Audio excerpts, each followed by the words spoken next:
que é preciso para tornar cidadãos mais bem preparados para o mercado de trabalho?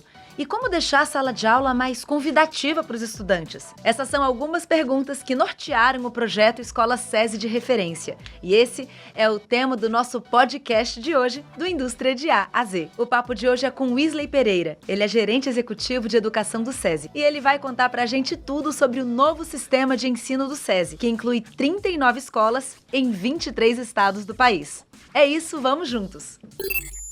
Wesley, vamos começar então apresentando a Escola SESI de Referência. Como é que surgiu esse conceito de uma escola que é referência? Primeiro, a gente tem que entender que o conceito de ter uma escola de referência parece que se fica focado na infraestrutura. Tem uma infraestrutura muito bonita. Isso é extremamente importante. A Escola SESI de Referência não é só isso. A infraestrutura é extremamente relevante, mas ela tem que estar a serviço de um modelo pedagógico, uma metodologia de ensino. Então, a Escola SESI de Referência ela está alicerçada em 5 grandes eixos. Um dos eixos é a formação de professores. Para que a gente possa mudar a prática e implementar uma metodologia própria de ensino, precisa formar o professor para desenvolver as competências e habilidades desse jovem, desse adolescente, dessa criança que passa pela educação básica e precisa estar preparado para o futuro do trabalho. No outro aspecto muito importante é ter o próprio material didático. O material didático eles têm que estar alinhado com a metodologia de ensino. Um dos eixos da Escola SESI de Referência é ter um material didático próprio, autoral, e que os professores colaboram com a construção desse material didático, porque ele é efetivo dentro da sala de aula. Um outro eixo é passar pela gestão escolar.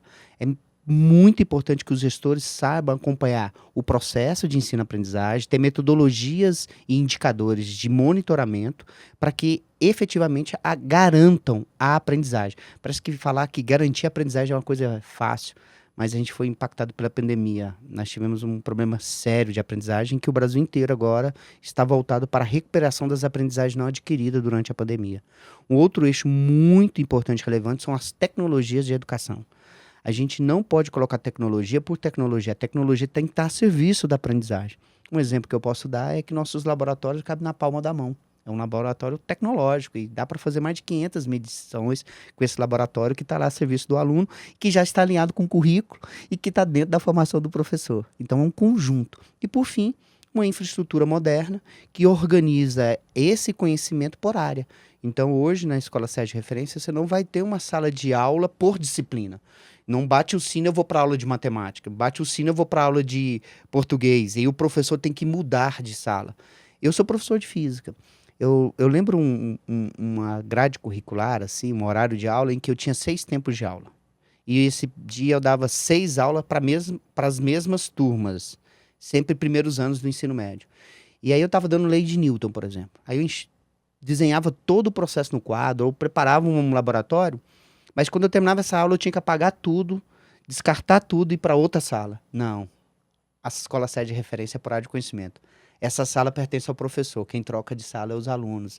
Então, até o planejamento pedagógico do professor fica mais facilitado, porque ele pode planejar essa aula e os alunos que vão passar por aquele planejamento que ele já fez, único, vão ter a possibilidade de beber o conhecimento da forma mais importante. E você favorece o trabalho do docente também.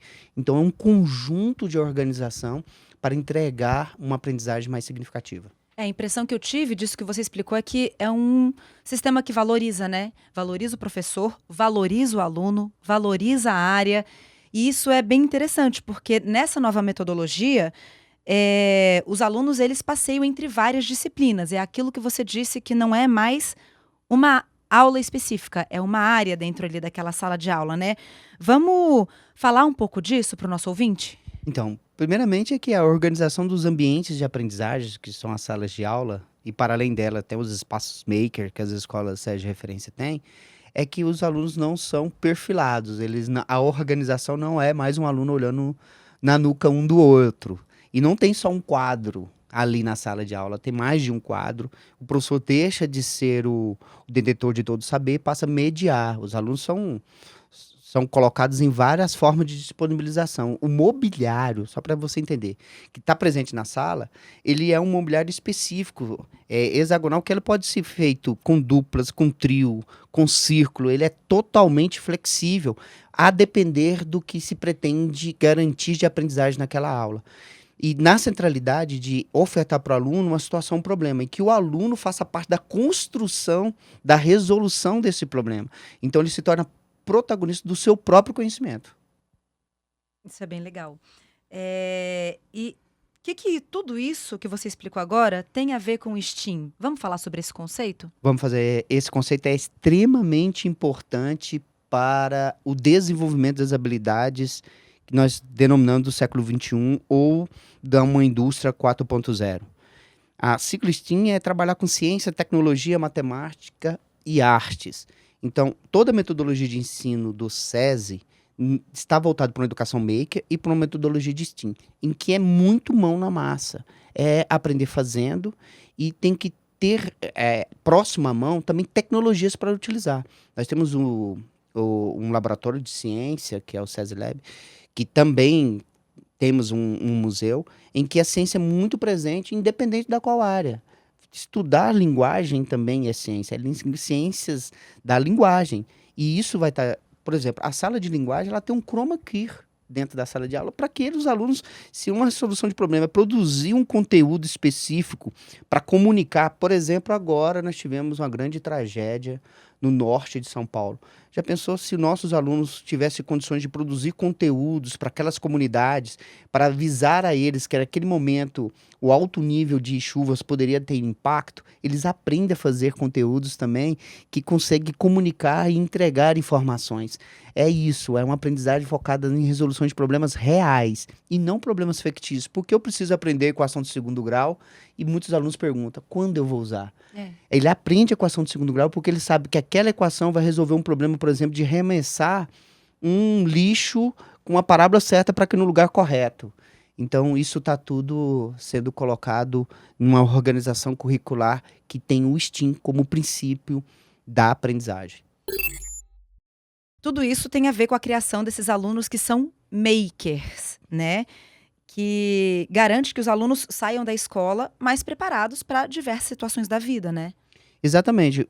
O aluno, quando ele sair, sobretudo da educação básica, nós estamos falando aí do pós-médio, uma das coisas que certamente eles vão ter que fazer é um currículo. Que tipo de currículo eu gostaria de colocar no meu currículo?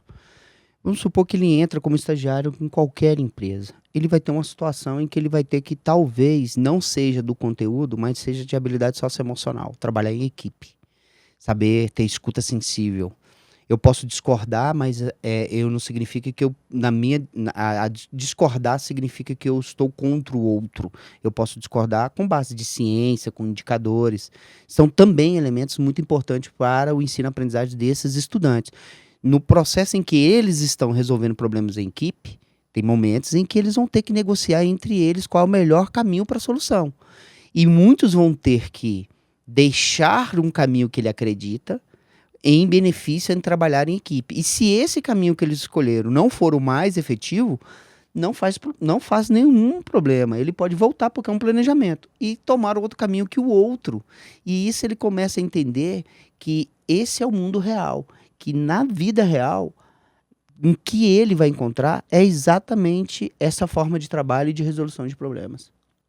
Agora, a gente não pode... A gente já falou muito sobre essa questão do STEAM, desses alunos makers. A gente tem que falar um pouco da robótica, que é um outro lado, assim, que todo mundo ama e que tem um grande protagonismo também na Escola SESI, né? Então, o que é importante dizer, robótica, a gente está agora, né? Estou convidando a todos aí, entre 15 e 17 agora de março, nós estamos fazendo o maior festival de robótica da América Latina. Vai acontecer aqui no Estádio Mané Garrincha.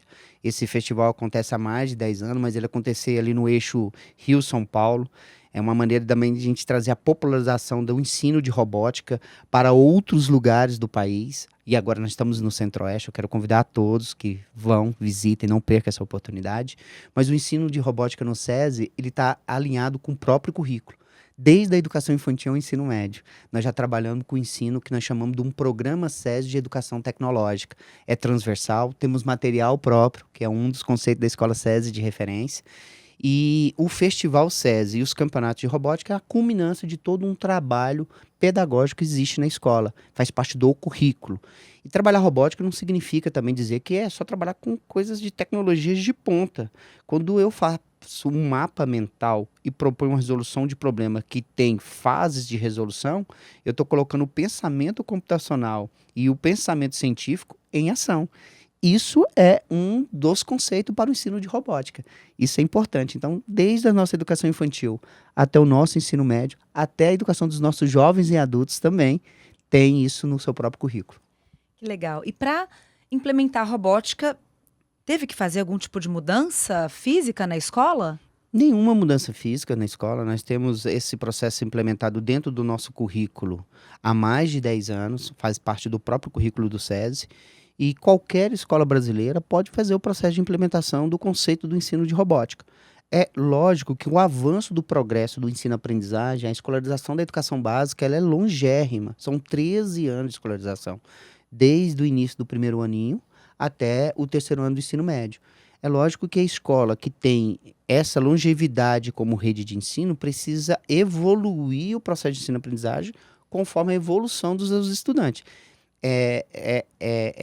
Será muito importante em que nesse projeto, sim, a tecnologia avance e chegue até os estudantes, mas não necessariamente eu preciso de tê-la para iniciar um processo.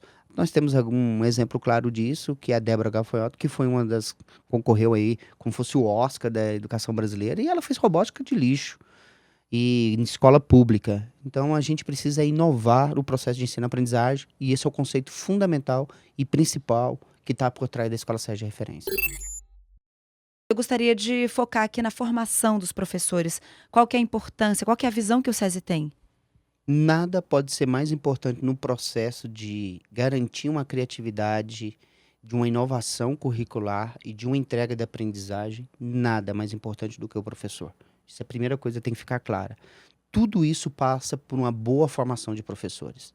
A formação continuada é muito importante para o nosso país, visto que recentemente que as universidades estão mudando a forma de ensinar. Eu fui formado em física e sou professor há 16 anos de física, mas a minha formação foi muito fragmentada. Eu pouco dialoguei com meus colegas de química, de biologia, e quando eu fui dar aula especificamente de física, e numa aula em que o aluno olhava um na nuca do outro. Trazer para o meu processo profissional uma mudança cultural precisa de uma formação continuada. Por isso, o SESI, Departamento Nacional, ele, em resolução, construiu o Centro SESI de Formação dos Profissionais em Educação, em que nós estamos formando multiplicadores de nossos professores, que eles são convidados a vir até Brasília, e nós formamos por área de conhecimento, e eles replicam essa formação para os seus pares. É um processo de formação de professor por professor. Nós não podemos soltar a mão do professor e nem delegar a ele a revolução que ele tem que refazer. Ele não pode estar sozinho. Temos que estar junto e apoiando esse professor a fazer essa mudança no processo de ensino-aprendizagem. Eu fico pensando, você disse, né, que por muito tempo você deu aula de física com esse formato, né, aluno olhando na nuca do aluno. Cara, eu penso na transformação que isso vai fazer na vida desses jovens, porque, por exemplo, tem pessoas que não se dão bem em física, mas que gostam de química, sabe? Eu acho que com esse ensino integrado vai realmente revolucionar a vida dos alunos e, nossa, eu tenho aí boas previsões, assim, né, para o nosso futuro educacional mesmo, para o futuro do trabalho como todo. Eu gosto de dar muito, assim, exemplos reais.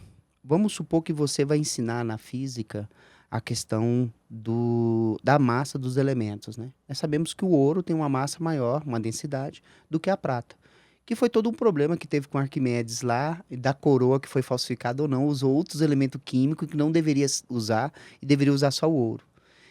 E numa das nossas escolas de referência, eles transformaram essa descoberta de Arquimedes num processo de teatralização, porque essa questão de estar em soluções de problemas, na diversidade dos estudantes, tem um aluno que é muito bom na área de ciências, o outro na área de exatas, o outro na área de linguagens. E eles fizeram um teatro sombra, em que tinha um retroprojetor e que a sombra das pessoas que passavam na frente era projetada num pano branco, eles não precisavam de coisas chique nem nada, porque você pode fazer uma coroa de papelão, porque vai ser a sombra dela que vai ser projetada. E desenharam todo esse processo numa maneira de ensinar de forma diferente, feito pelos próprios estudantes. Foi um desafio que os professores colocaram e eles construíram. Não foram só alunos de ciências da natureza, não foi só alunos voltados da matemática. Foram a diversidade que se uniu para fazer e trazer a resolução de um problema. Ai, que exemplo legal. Muito lindo isso. Bom, você tem considerações finais? Minhas considerações finais se nós queremos fazer no Brasil uma grande revolução econômica, uma grande revolução social, certamente ela vai passar por uma revolução educacional. O Brasil tem perdido nos últimos anos, nas últimas décadas, essa janela de oportunidade de fazer uma grande revolução educacional. E nós estamos perdendo uma janela de oportunidade muito grande agora. Nós estamos fazendo uma transição demográfica. Não teremos mais no país a quantidade de jovens que temos agora. Era nesse exato momento que deveríamos estar praticando a melhor educação para os nossos jovens, para garantir a sustentabilidade econômica e social do nosso país no futuro. Se nós já perdemos esse bonde demográfico, nós não podemos agora perder nenhum tempo para fazer essa transformação e uma revolução educacional, porque no futuro muito próximo, poucos jovens terão a responsabilidade de sustentar um país que está caminhando a ser mais velho. Isso acontece com todos os países que estão saindo do desenvolvimento e entrando na era dos países desenvolvidos. Então, certamente, é urgente a necessidade da gente fazer uma revolução educacional e trazer metodologias de ensino inovadoras que estão espelhadas nas melhores práticas internacionais para que os nossos jovens não tenham o seu direito de aprender na idade correta roubado e que tenham a capacidade de aprender de forma significativa para que nós tenhamos um país melhor desenvolvido e com condições socioeconômicas melhores. Bom, se você se interessou pelo assunto e quer saber ainda mais, não deixe de conferir a série especial Uma Escola de Referência, produzido pela Agência de Notícias da Indústria. A gente visitou as 5 regiões do país para ouvir alunos, pais e professores sobre o que tem de diferente na rede SESI de ensino. E o resultado você confere em 5 episódios pelo YouTube do SESI ou direto na Agência de Notícias da Indústria. Tá imperdível. A gente tem encontro marcado daqui 15 dias. Até lá!